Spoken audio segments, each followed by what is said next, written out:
Welcome to Jeeva's cooking. இந்த வீட்டில் என்ன பார்க்க போகிறோம் அப்படின்னா, வாழை இலையில் கொழுக்கட்டை செய்ய போகிறேன். இந்த மாதிரி வாழை இலையில் எப்படி செய்யலாம் அப்படின்னு பார்க்கலாம். இதுக்கு வந்து நான் 1 கப் அளவுக்கு அரிசி மாவு எடுத்திருக்கேன். பச்சை அரிசி மாவு நான் வந்து மிக்சியில் தான் திரிச்சிருக்கேன். நீங்கள் கடையில் வாங்கினாலும் வாங்கிக்கிடலாம். இந்த மாதிரி பச்சை அரிசி மாவு எடுத்துடுங்க.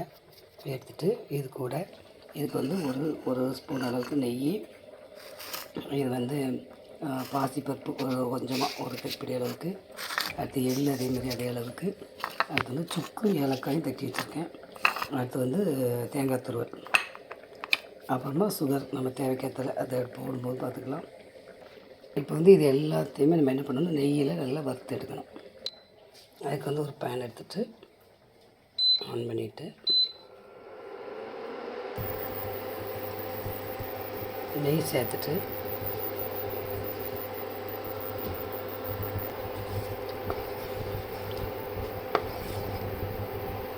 நெய் சூடாக இது எள்ளை சேர்த்துக்கலாம்.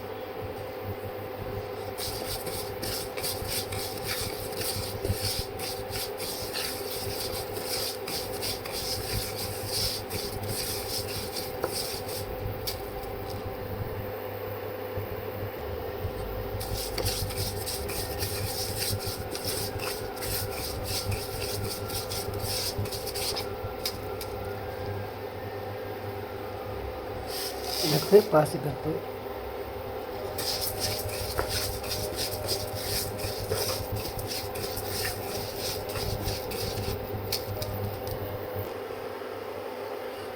அடுத்து வந்து சுக்கு பொடி, சுக்கு ஏலக்காய் பவுடர் பண்ணதையும் சேர்த்து நம்ம என்ன பண்ணிடலாம், நெய்யில் இப்படி வறுத்து எடுத்துக்கலாம்.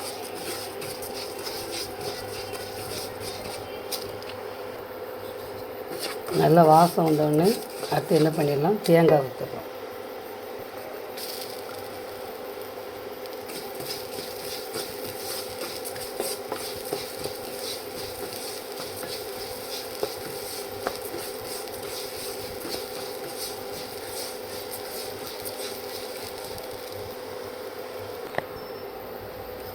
அடுத்து வந்து நம்ம என்ன பண்ணிடலாம் அப்படின்னா, நம்ம எடுத்ததுக்கு மாவு தட்டி நல்லா நெய்யில் வறுத்து எடுத்துக்கலாம்.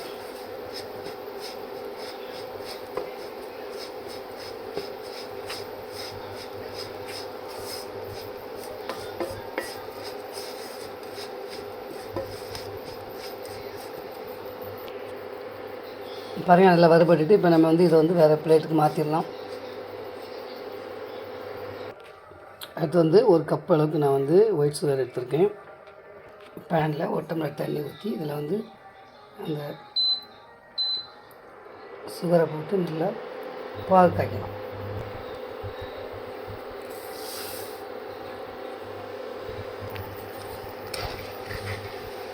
நல்லா வந்து கரைஞ்சி வரட்டும். நம்ம அடுத்து மாவு இதில் சேர்த்து நல்லா அப்படி கிண்டிகிட்டே வரணும். சுகர் வந்து நல்லா கரையணும்.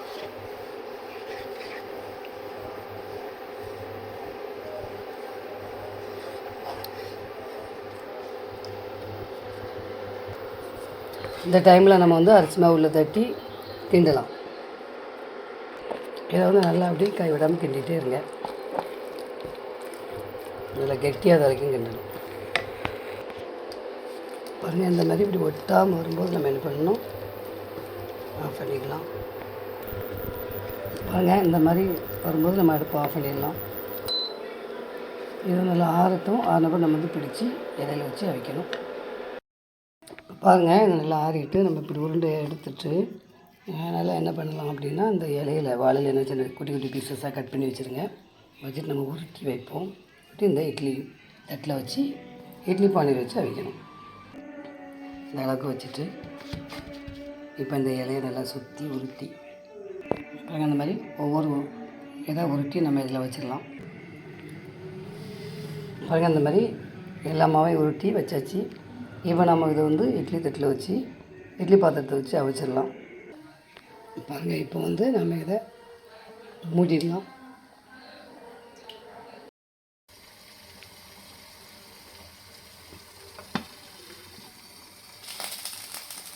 பாருங்கள், நல்லா அவிஞ்சிருக்கு. இதை வந்து இப்படி எடுத்து பார்க்கலாம்.